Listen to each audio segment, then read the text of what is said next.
여러분들이 쉽게 이해할 수 있도록 큰 나무가 물을 많이 먹습니다. 그렇다고 해서 작은 나무에 물을 많이 준다면 여러분들은 쉽게 뿌리가 썩는다고 답할 것입니다. 벤스나 롤스로이즈가 힘이 좋다고 합니다. 티코한테 벤스가 사용하는 휘발유의 양을 집어넣는다면 아마도 시동조차도 안 걸린다는 것을 쉽게 말할 것입니다. 그럼 사람들이 누가 물을 많이 먹고 누가 안 마시느냐 하는 것입니다.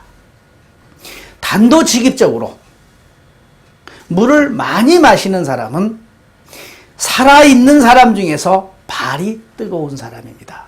따뜻한 사람이라는 이야기입니다.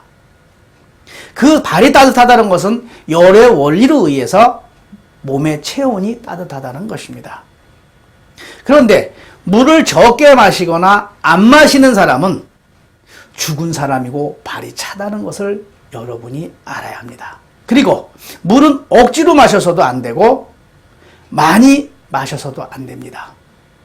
물은 바로 내가 마실 수 있는 양만큼만 마시는데 여기서의 답은 물을 잘못 마시고 있다는 것을 알아야 합니다.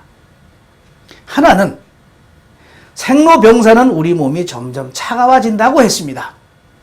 낙숫물에 주춧들이 뚫리는 걸 그저 모를 뿐입니다.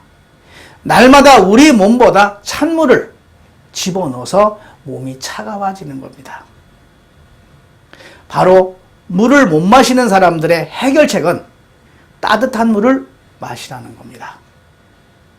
그리고 물의 에너지와 파동이 좋은 물을 마시라는 겁니다. 이런 모든 것을 모를 때는 흡수될 수 있는 물을 마시라는 겁니다.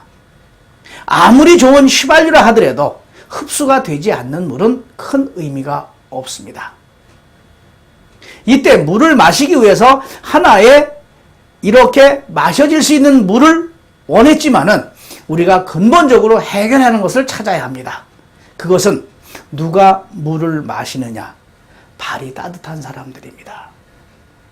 그럼 근본적인 것은 발을 따뜻하게 할 수 있느냐가 더 중요한 것입니다. 이때 바로 발을 따뜻하게 하는 수많은 방법이 있는데 여러분이 지금까지 알지 못했던 것은 발의 뼛속이 차가워지고 있다는 것을 몰랐을 뿐입니다. 우리가 먹고 마시는 음식 중에 기름, 요산, 칼슘, 지방이 찬 데서 굳어서 피가 도는 것을 막아서 뼛속이 차가워지는 것을 몰랐다는 것입니다. 뼛속을 따뜻하게 하는 온골, 바로 뼛속을 따뜻하게 할 때 혈액순환이 잘 되고 발이 따뜻한 사람은 바로 소화기 계통 장이 따뜻합니다. 물을 마시고 못 마시는 것은 소화기 계통이 따뜻해야 물을 마시는 겁니다.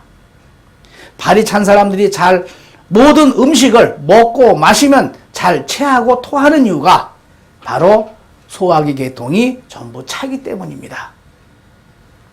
근본적인 방법, 바로 발을 따뜻하게 할 때, 우리 몸속에 뼛속을 따뜻하게 할 때 온몸이 따뜻해지고 물을 많이 마실 수 있는 근본적인 방법이라는 것을 알아야 합니다.